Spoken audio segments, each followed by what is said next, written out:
Je suis arrivé en Australie en 2003 et j'ai étudié à l'université Victoria à Footscray, un lieu souvent mentionné.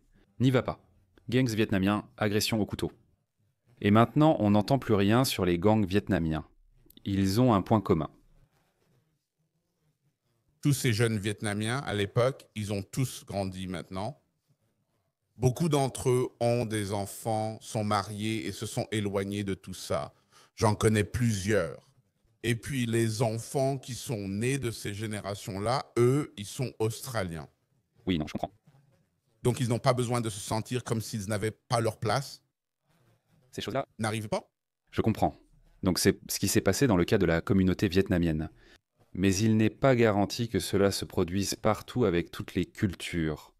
Des Pakistanais de deuxième et troisième génération en Grande-Bretagne ne se sont pas assimilés. Les Pakistanais américains de deuxième et troisième génération sont assimilés. Donc toutes les cultures ne vont pas s'assimiler de la même manière que d'autres l'ont fait. Je pense que c'est un peu différent. Je pense que la culture australienne est un peu différente, justement, dans ce sens-là. Et c'est, comme je l'ai dit, l'histoire le prouve, cela concerne les Vietnamiens, mais aussi les Grecs et Italiens. C'est ce que je dis. Dans les années 60, Oui, parce que les Grecs et les Italiens étaient des Européens. Donc ils avaient leur propre bagage et évidemment, il ne leur a pas fallu très longtemps pour s'assimiler. Maintenant, les Vietnamiens en Australie, évidemment, ils se sont assimilés. Mais il y a tellement d'autres cultures qui ne s'assimilent pas. Par exemple, en France, les Algériens, en Allemagne, les Turcs, et en Grande-Bretagne, les Pakistanais et Bangladais ne se sont pas assimilés après 3 ou 4 générations. Certaines cultures ne vont pas s'intégrer. Les Vietnamiens, par exemple, ont-ils une culture de où que nous allions, nous devons dominer, nous devons prendre le contrôle, nous devons former notre propre gouvernement ou quelque chose comme ça?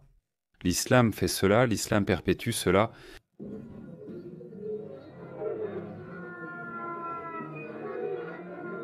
L'islam divise le monde en deux grands groupes, Darul Hab et Darul Islam. Dar à l'islam signifie maison de l'islam, pays musulman. Ensuite, il y a Darul Hab, une maison de guerre où vous devez aller pour la transformer en maison de l'islam.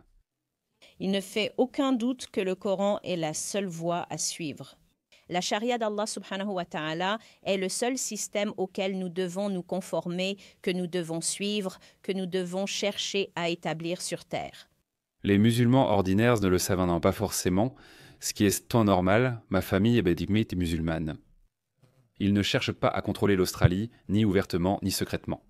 Mais il suffit de quelques dirigeants ou personnes comme les frères musulmans. Son boutahiri, son boutarir, est interdit en Égypte, au Pakistan et au Bangladesh, mais enregistré comme organisation caritative en Australie. Les frères musulmans sont interdits dans la plupart des pays du Moyen-Orient en tant que groupe islamiste extrémiste, mais ils sont enregistrés comme organisation caritative en Angleterre. L'Allemagne vient de les interdire, mais ils restent une organisation caritative en Amérique. Et ce sont eux qui ont radicalisé les universités occidentales. C'est pourquoi vous voyez des gens brandir des drapeaux de l'État islamique et du Hamas sur les campus universitaires. Les dirigeants occidentaux disent « Nous avons la liberté d'expression. Que faire ?» Vous favorisez la radicalisation dans ce pays. Et ces gens disent « Non, ça. Ils brûlent d'achin des drapeaux australiens. » Vous avez vu ces gens qui brûlent des drapeaux australiens? Je ne suis pas nationaliste, mais merde à ça. où est-ce que ça s'est passé? À Federation Square, lors de l'incendie la semaine dernière, quand ces gens sont apparus sur le Sydney Harbour Bridge, Julian Assange était là, suivi de personnes brandissant des photos de l'ayatollah, comme Julian Assange Ier. J'appréciais ce type avant, mais maintenant il fréquente ceux qui glorifient les ayatollahs. Hamas, franchement, il y a une raison. Aucun Vietnamien ne se serait mêlé à ça. Oui, je connais peu la culture vietnamienne. Ils ont peut-être leur propre truc, mais il y a une raison pour laquelle les Vietnamiens se sont en fait intégrés et assimilés. Ils n'avaient pas le bagage culturel que les musulmans ou les islamistes apportent. Le Soudan domine actuellement. Je ne dis pas que les Soudanais ici agissent au nom de l'islam. Je ne dis pas que je pense que les Soudanais, les réfugiés, viennent de pays ravagés par la guerre. Cela apporte différents types de problèmes. Ouais, je ferais mieux de me taire là-dessus. Mais je pense qu'avec le temps, les choses finiront par changer. Pour les Soudanais ou les nouveaux immigrés, Mais ça ne change rien. Mais ça n'aide pas les gens qui vivent maintenant, qui ont peur, n'est-ce pas? Se faire poignarder. Mais ça n'aide pas non plus la majorité, les 95% des autres Soudanais qui vivent en paix. Je suppose que j'ai raison. Qui font ce qu'il faut, qui ne font rien qu'un Australien normal qui est ici depuis 30, 40 ou 50 ans ne ferait pas. Donc, c'est ça qui va provoquer cette haine. Et je pense qu'on en a déjà parlé. Les réseaux sociaux jouent un grand rôle là-dedans. Non. C'est pourquoi les 95% de Soudanais restants des personnes travailleuses aspirent à vivre en paix. Ainsi, ils doivent m'en sortir et commencer à condamner ces personnes. La raison pour laquelle l'Angleterre est sur le point d'exploser, c'est qu'elle est vraiment sur le point d'exploser. D'accord, vous allez voir. Ça fait un moment que je tire la sonnette d'alarme, c'est sur le point d'exploser. L'Angleterre est en train de regarder vers une guerre civile, et ce n'est plus un secret. Elon Musk en parle sur X. Et la principale raison à cela, bien sûr, c'est que la grande majorité des musulmans qui y vivent sont simplement des musulmans décents, ordinaires, de tous les jours. Ils n'ont rien à voir avec ces djihadistes islamistes radicaux. Ils veulent en vivre leur vie, ils veulent qu'on les laisse tranquilles.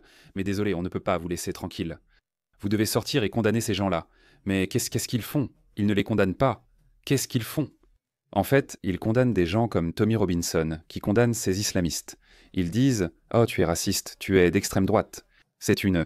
Mais le sont-ils vraiment? Je pense que c'est... Oh oui, absolument, je les suis tous. Mais je pense que c'est juste plus les personnes éveillées qui sont les plus bruyantes, qui font ça. Je pense... Qu'ils forment des alliances avec les éveillés. Ouais, mais je pense que les gens comme... Abby Chatfield en Australie. Mais les gens normaux qui vivent... Je ne pense pas qu'ils aillent au moins d'un côté ou de l'autre. Ils sont juste dans l'ambiance. Non, mais tu ne peux pas rester silencieux. Comme moi, ils sont juste mal informés. Non, tu as le privilège blanc, c'est ce dont je parle. Non, mais c'est juste qu'ils vivent leur vie au quotidien, non. C'est un langage woke, pas le mien.